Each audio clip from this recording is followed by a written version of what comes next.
I was in Palermo for a month to study Italian, and at the end of the month, I came up from Sicily by train, made the crossing at night, and was on the last leg into Naples when I had to switch to a local service. The new train was a morning commuter.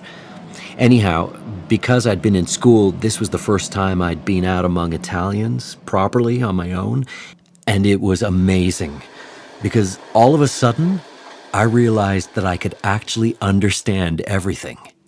I could understand every word that people were saying around me.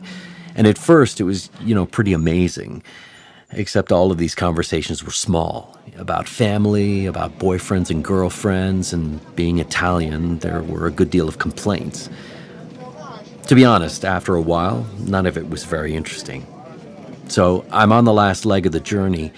I've just switched trains, and I'm sitting right next to a couple of women who are dressed smart, going to work. And I'm wearing earplugs, but not playing any music so I can listen in to what these people are saying. And this is where it gets interesting. At first, these women don't have much to say. They really don't. They talk about the weekend, they talk about work, yada, yada, yada. And then, right out of the blue, this conversation happens.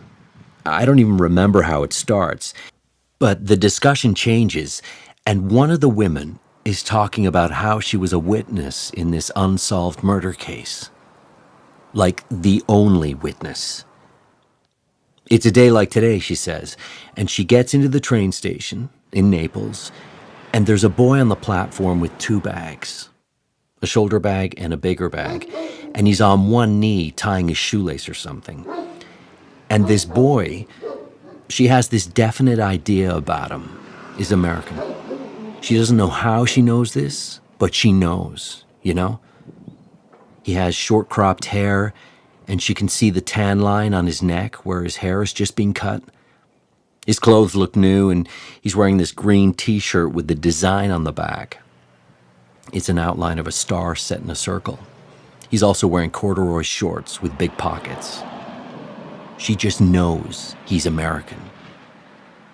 Then, because he's in her way, he does this little half turn as she overtakes him, and he says sorry to her in English. Anyhow, that's it. That's literally it. There isn't anything else to it.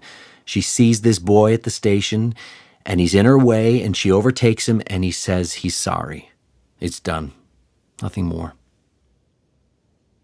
There's a weekend, or a couple of days go by, and then one evening, when she gets home, she's watching the news, and she sees these people, the police, searching a field.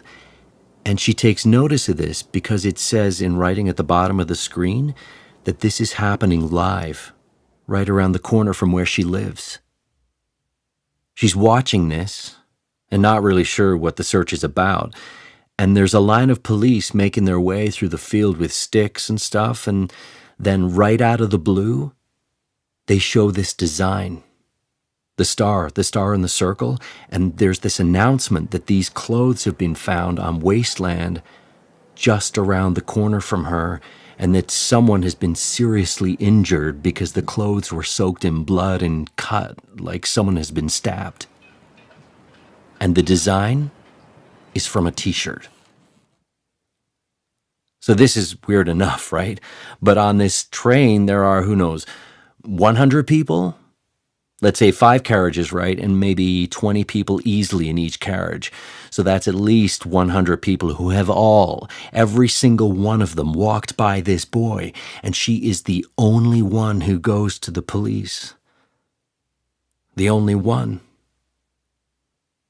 They never find the boy. They have no idea who he is. The police find a room, right? And it's covered in blood. The same blood that's on the t-shirt. So they know he's dead. They know something terrible has happened to him, and they think, although they can't be certain, that this has happened within hours of her seeing him. I mean, imagine that.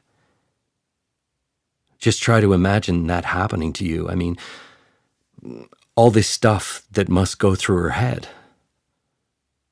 What if she'd said something to him, done one thing which would have knocked everything else out of sync?